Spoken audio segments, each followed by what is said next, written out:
India में अभी fuels को लेके बहुत सारे क्राइसिस चल रहे हैं, जिसकी वजह से बहुत सारे लोग जो हैं वो इलेक्ट्रिक व्हीकल्स की तरफ शिफ्ट कर रहे हैं या फिर एक नया इलेक्ट्रिक व्हीकल लेने का प्लान कर रहे हैं। आज की इस वीडियो में हम इलेक्ट्रिक टू व्हीलर्स की बात करेंगे। जिन लोगों का बजट 1 लाख या 1 लाख से कम का है, तो उनके लिए सबसे बेस्ट इलेक्ट्रिक स्कूटर कौन सा होने वाला है, आज की इस वीडियो में हम यही डिस्कस करने वाले हैं। क्योंकि मार्केट में अभी बहुत सारे ऑप्शंस अवेलेबल हैं, पर सभी ऑप्शंस लेने लायक नहीं है। मैं नहीं चाहता, आपका 1 लाख भी बहुत बड़ा अमाउंट होता है, मैं नहीं चाहता आपके पैसे गलत जगह इन्वेस्ट हो जाए और फिर बाद में आपको परेशानियों का सामना करना पड़े। तो जल्दी से इस लिस्ट को स्टार्ट करते हैं। मैंने रैंक 5 से लेके रैंक 1 तक की लिस्ट बनाई है, तो इस वीडियो को पूरा देखना और वीडियो को लाइक जरूर करना और वीडियो को हाइप भी जरूर करना। तो सबसे पहला स्कूटर जो है हमारी लिस्ट के अंदर, जिसको हमने रैंक 5 के ऊपर रखा है, वो होने वाला है टीवीएस की तरफ से आने वाला टीवीएस ऑर्बिटर। हाँ, मुझे पता है कि ऑर्बिटर जो है वो बहुत ज्यादा डिमांड में है, बहुत लोग इसको अभी परचेज कर रहे हैं,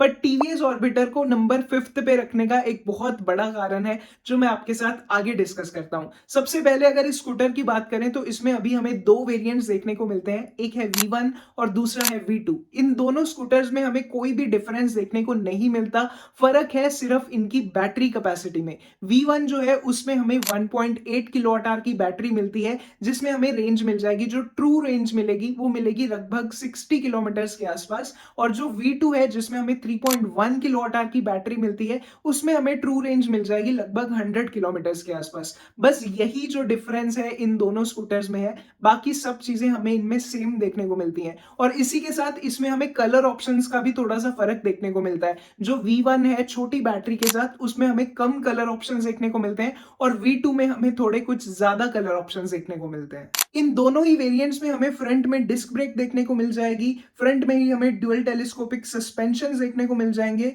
इनफैक्ट इसका जो फ्रंट व्हील है वो 14 इंचेस का है, और कोई भी स्कूटर इस लिस्ट में ऐसा नहीं है जिसका व्हील ऐसे 14 इंचेस का हो, ये इकलौता ऐसा स्कूटर है।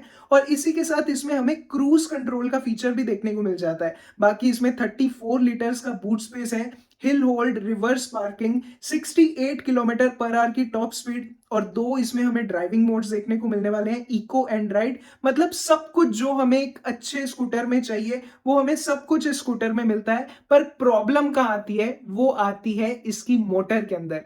टीवीएस ने इसमें जो मोटर यूज करी है वो है BLDC हब मोटर, और ये जो BLDC हब मोटर है वो इतनी ज्यादा फ्यूचर प्रूफ मुझे नहीं लगती। मैं हर अपनी वीडियो में यही सेम चीज बताता हूं कि जो BLDC मोटर है, जो हब मोटर है, वो डायरेक्टली व्हील के साथ कनेक्टेड रहती है। आपका जो बैक व्हील होता है उसके साथ डायरेक्टली कनेक्ट रहती है ये मोटर, जिसकी वजह से इसमें वियर एंड टीयर होने का जो खतरा है वो ज्यादा रहता है। क्योंकि हमारा व्हील जो है, स्पेशली हमारी इंडियन रोड्स पे कभी स्पीड ब्रेकर्स आ गए, कभी बड़े बड़े गड्ढे आ गए, तो हमारा व्हील बहुत कुछ झेलता है। तो अगर हमारी मोटर व्हील के साथ जुड़ी है तो उसके ऊपर इंपैक्ट आने के चांसेस काफी ज्यादा है। इनफैक्ट अगर आपको कभी फ्यूचर में टायर वगैरह चेंज करना पड़ता है तो उसके लिए भी आपको पूरी मोटर को खोलना पड़ता है, जो कि किसी नॉर्मल मैकेनिक का काम नहीं है। आपको सर्विस सेंटर में ही जाना पड़ेगा, वहीं जाके आपकी ये सब चीजें चेंज होने वाली हैं।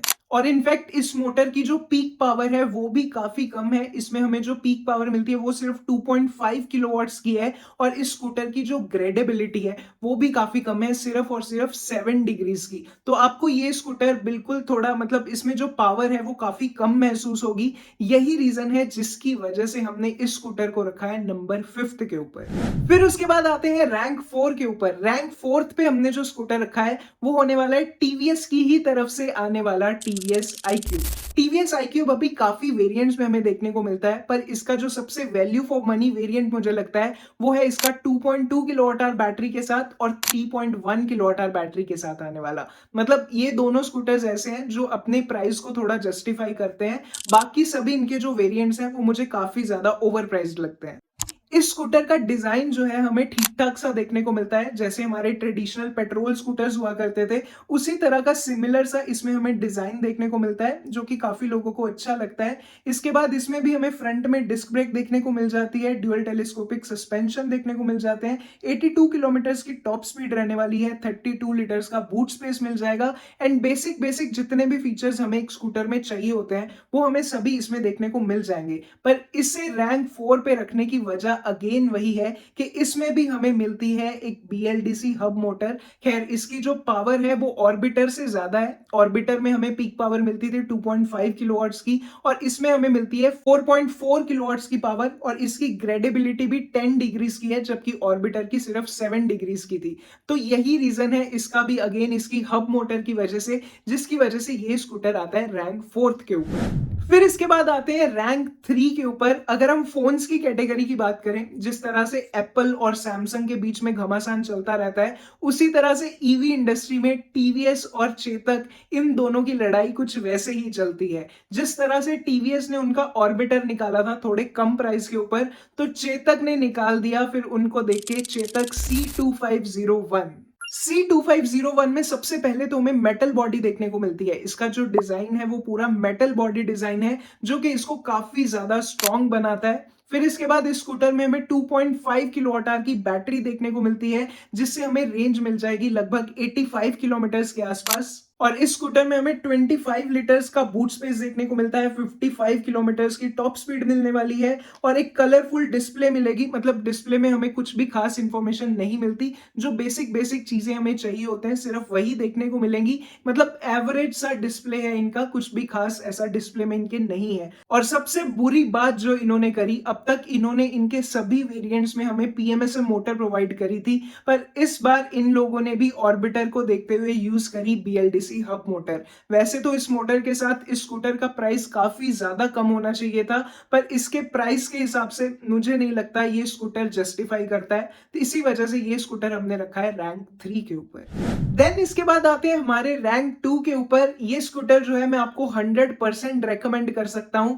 मैं बात कर रहा हूं हीरो विडा की तरफ से आने वाले VX2 प्लस की। सबसे पहली एडवांटेज इस स्कूटर की है कि इस स्कूटर में हमें रिमूवेबल बैटरीज देखने को मिलती हैं। मतलब अगर आप किसी फ्लैट वगैरह में रहते हो, या फिर आप आपके स्कूटर को ऐसी जगह पे पार्क करते हो जहां आप चार्जर कनेक्ट नहीं कर सकते, तो इस स्कूटर में हमें रिमूवेबल बैटरीज देखने को मिल जाती हैं। मतलब आप इनकी बैटरीज को निकालो और घर के अंदर इसको चार्ज करो और वापस से स्कूटर के अंदर फिट कर दो। तो ये सबसे बड़ी एडवांटेज है। अगर आपको एक रिमूवेबल बैटरीज वाला स्कूटर चाहिए, तो आपके लिए ये सबसे ज्यादा बढ़िया हो सकता है। इस स्कूटर में हमें 3.4 किलोवाट आवर की टोटल बैटरी देखने को मिलेगी। मतलब 1.7 किलोवाट आवर की दो बैटरीज देखने को मिलेंगी। और इस स्कूटर का जो डिजाइन है वो भी मुझे काफी ज्यादा पसंद है। एकदम क्लीन सी लुक इसमें देखने को मिलेगी। एकदम एक प्रॉपर फैमिली ओरिएंटेड स्कूटर ये बनने वाला है। इस स्कूटर के फ्रंट में भी हमें डिस्क ब्रेक देखने को मिल जाती है, ड्यूल टेलीस्कोपिक सस्पेंशन देखने को मिलेंगे। 80 किलोमीटर की इसकी टॉप स्पीड रहने वाली है।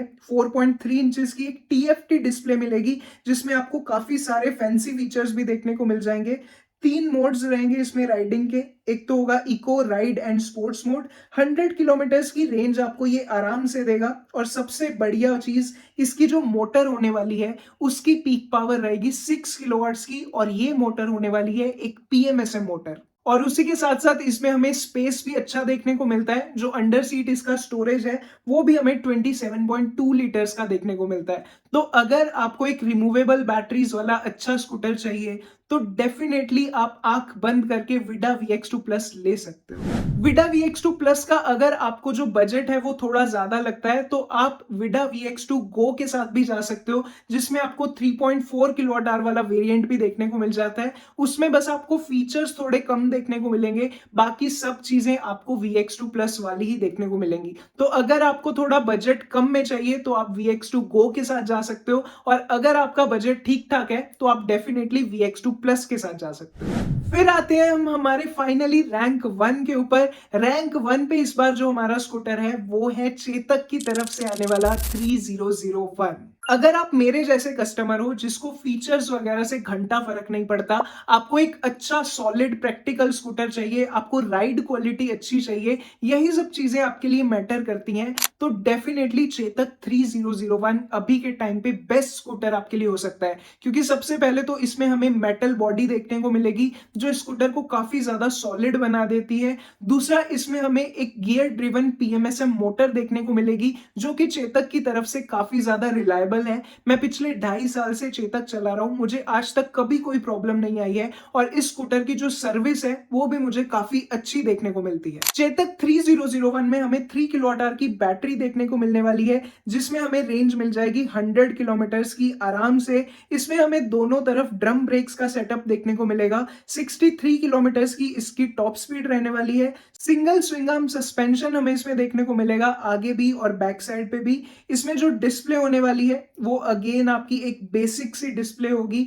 जो कि कलरफुल तो रहेगी, पर इसमें ज्यादा कुछ फीचर्स वगैरह आपको देखने को नहीं मिलेंगे। जो भी आपकी बेसिक जो इंपॉर्टेंट चीजें होती हैं, वही सब आपको देखने को मिलेंगी। बाकी इसमें मोबाइल कनेक्टिविटी जो है, मोबाइल कनेक्शन का आपको सपोर्ट देखने को मिल जाएगा और 35 लीटर्स का इसका बूट देखने को मिलने वाला है। और जैसे मैंने पहले बताया कि इसकी जो सबसे हाईलाइटिंग पॉइंट है, इसकी जो मेटल बॉडी है वो है। तो अगर आपको एक अच्छी राइड क्वालिटी चाहिए, कंफर्टेबल राइड क्वालिटी चाहिए और सर्विसेज का भरोसा चाहिए, तो मेरे हिसाब से चेतक 3001 अभी के टाइम पे काफी अच्छा हो सकता है, क्योंकि इसमें बजट के हिसाब से हमें सब कुछ अच्छा देखने को मिलता है। जैसे मैंने बताया, पिछले 2 साल से चेतक चला रहा हूँ, 2.5 साल से एक्चुअली चेतक चला रहा हूँ, अब तक बहुत सब बढ़िया चल रहा है। तो ये थी हमारी टॉप 5 इलेक्ट्रिक स्कूटर्स की लिस्ट। मुझे लगता है अब आपको क्लियर हो गया होगा कि 1 लाख के बजट के आसपास आपके लिए कौन सा इलेक्ट्रिक स्कूटर बेस्ट रहेगा। वैसे सभी स्टेट्स में ना जो प्राइजेस हैं वो थोड़े बहुत ऊपर नीचे आपको देखने को मिल सकते हैं, इसी वजह से मैंने प्राइस किसी भी स्कूटर का एग्जैक्ट जो है वो मेंशन नहीं किया।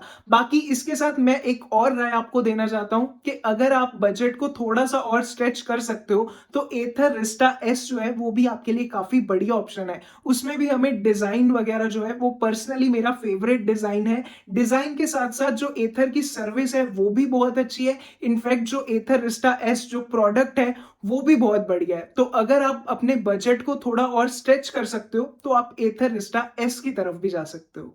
बाकी अभी आप लोग बताओ कमेंट्स के अंदर, आपको इस लिस्ट में सबसे अच्छा स्कूटर कौन सा लगा, और अगर आपके पास 1 लाख रुपए हो तो आप इनमें से कौन सा इलेक्ट्रिक स्कूटर अपने लिए चूज करोगे और क्यों करोगे, मेरे साथ कमेंट्स में जरूर डिस्कस करना। बाकी फिलहाल के लिए इस वीडियो में यही था। मैं मिलता हूं आपसे अगली किसी और नई इंटरेस्टिंग वीडियो में, तब तक के लिए बाय बाय, टेक केयर।